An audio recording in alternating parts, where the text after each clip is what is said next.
It's like the conditions have to be just right. I bet that shook you up, though. It's weird because of my upbringing. It didn't startle me at all.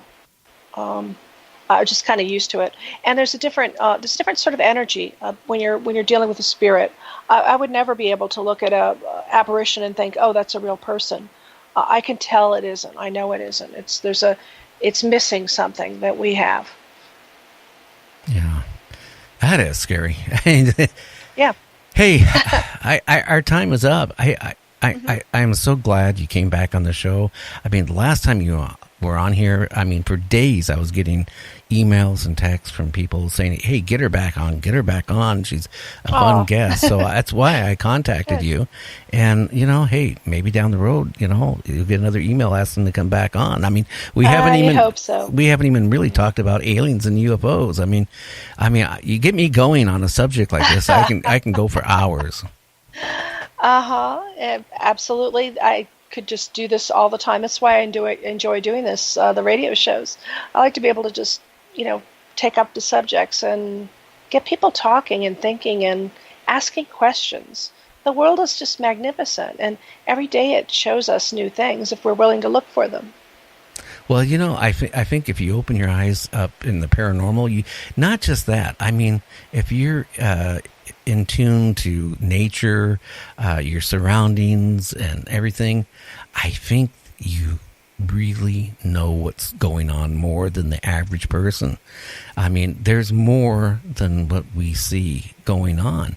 I mean, it's just, I do believe there's some life after our life. I just can't believe we die and that's it, because there's so much little proof, right, that there is some type of existence of something out there. Well, I think partly why we have religion and native legends and all the other kinds of spirituality is we literally were born with something in us that reminds us we're part of the divine. And we can't shake that no matter what. We will make up stories around a campfire about it. We will draw carvings on a cave wall. We just instinctively know this is not all there is. Yeah. Well, hey, Sharon, you have a great night, and I'm looking forward to, seeing your post tomorrow. Now, they can get your books, on Amazon? Yeah, my books are on Amazon or any online. If you want the paperback, they're in any of the online stores. You can also get it on Kindle. And you can go on Facebook and type in Sharon-day. She's going to come up. She's a cute lady. She's always happy. World. She's always happy in her photos. And she always has something interesting she posts every day. And, hey, take a look, check it out. And if you want a good read, rather than watching TV, grab one of her books. Or go to ghosthuntingtheories.com. Right. Well, you take care, and maybe we'll talk to you again. Much. Okay, sure. Okay. Bye. Bye. Well, is there life after death? My feeling there is something. I just can't believe we die and that is it. It's all gone. I mean, there's cases of reincarnations. Little boy remembering that he was a fighter pilot. He knew what squadron he was in. He knew people's names. They verified all of it. There's been cases where somebody was on the Titanic being reincarnated. They knew too many coincidentals. I do think there's some form of life out there. Even my dad, who was in a vegetable state, when he came out of that vegetable state, before he died, he was totally coherent. But, and rational, except he was talking to my mom and to my uncles. Do I think he actually did it, or was it in his mind? No, I actually think he was talking to my mom. It's just strange. Something pulled him out of a vegetable state, which he had virtually no brain left. And he was normal for a short period of time. Totally. And there's so many things out there. Bigfoot, UFOs, Mothman. Are they a legend? Well, a legend has to start somewhere. So maybe somebody was a good storyteller at one time, or there is those things. You know, like Jeeper Creepers, that thing that would, kidnap and kill people and take body parts and sew them all together. Are there things like that? I don't know. Are there vampires out there? Maybe not the form of vampires from the movie, but maybe they take something from you, like your soul or your whatever from you. I mean, there's so many things every week. When you look at the news, they're finding some type of sea life that's washed ashore that they didn't even know it existed. You know, it's just so many things to be found out there. Are Bigfoot friendly and lovable, or are they aggressive? Well, maybe there's different tribes, of Bigfoot, different groups of them. So, maybe some of them advanced, to a different level. Maybe some of them are, can I say it? Man-eaters? I don't know. Would I want to go and see another one? No, I'd rather not. Abductions? I really feel that there are abductions and implants. Oh, yeah. I definitely, Roger Lear, I've been reading about his notes and stuff like that. Abductions, yeah. And implants, I do think there is. Is it our military doing it? I don't know. Is it aliens doing it? I don't know.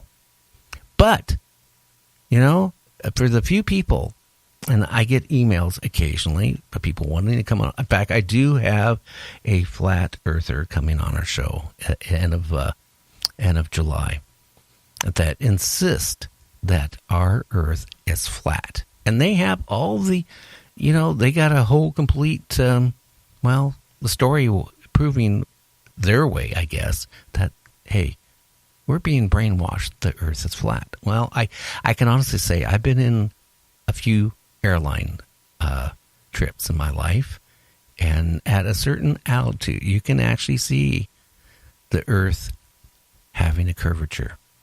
Or like I used to do a lot of boating, you see another boat out at a distance, you can see that, hey, it isn't flat.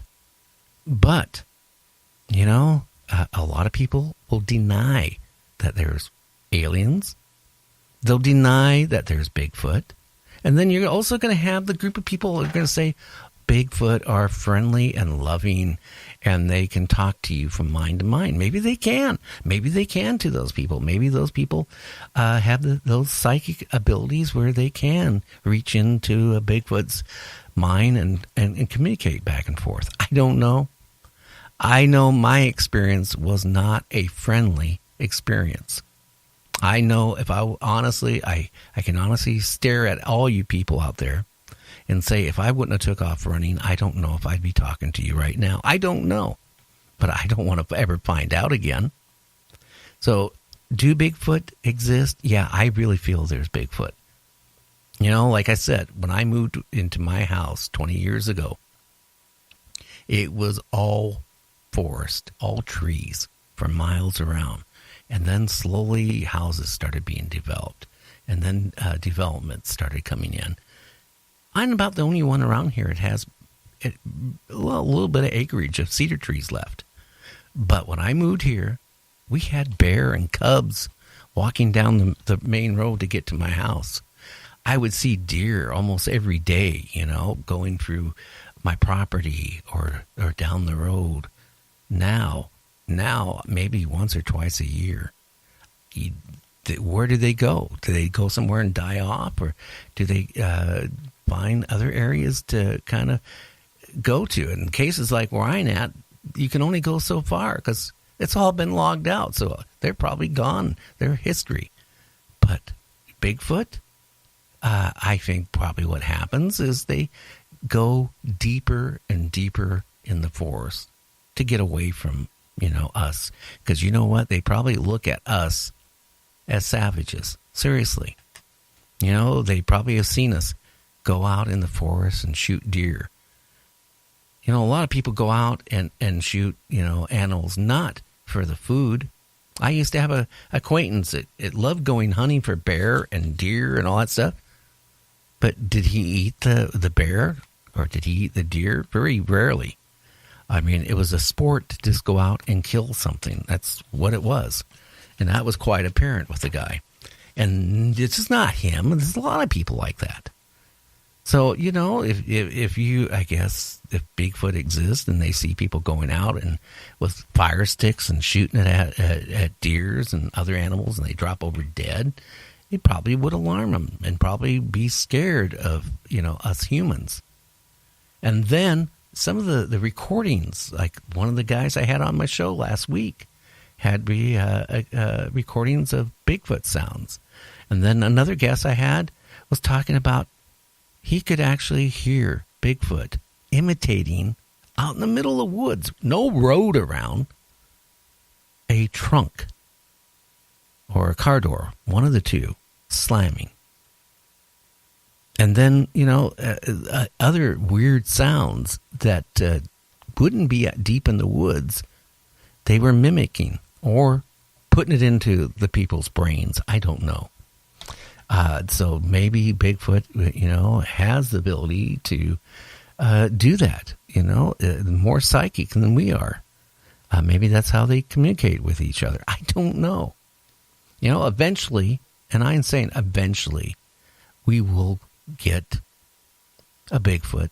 Undoubtedly, somebody's going to shoot one someday, and that'll be the proof that we need. I mean, the footprints and the hair and all the stuff they've gotten so far, I mean, you know, I don't know. You know, if you've seen one, you really know when you talk to somebody if they actually seen one, because after you've seen one, you know how they act, what they look like, what they smell like, and you know when somebody's, well, jiving you.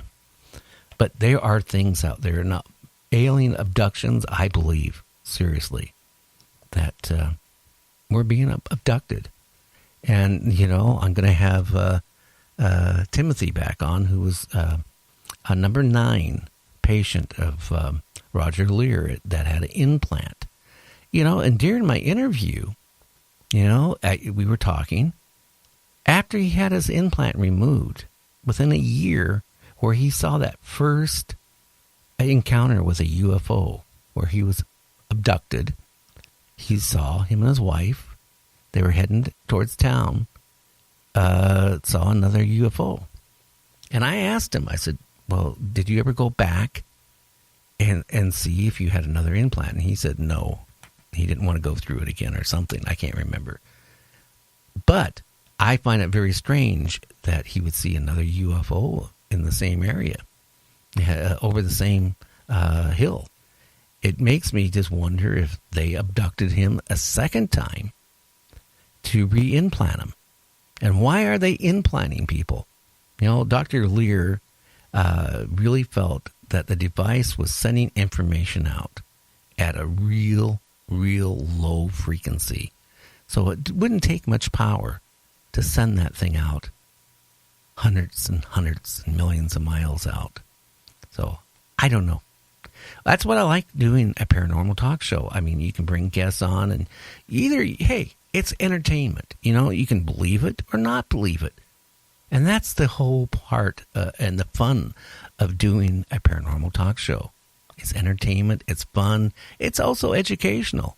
And for people who've had something that, an experience that they're scared to relay it to other people because they're scared they're going to be ridiculed, you know, they can be open. So what can I say? We're going to be on tomorrow. Guess what? We're going to be talking about UFOs. Everybody, I want you to have a great night. And I want to thank all the people that's been texting me. Hey, Ronnie, Dawson, I will look at your email here in a few seconds. And I will get back with you most likely tomorrow afternoon. Everybody, I want you to have a great evening.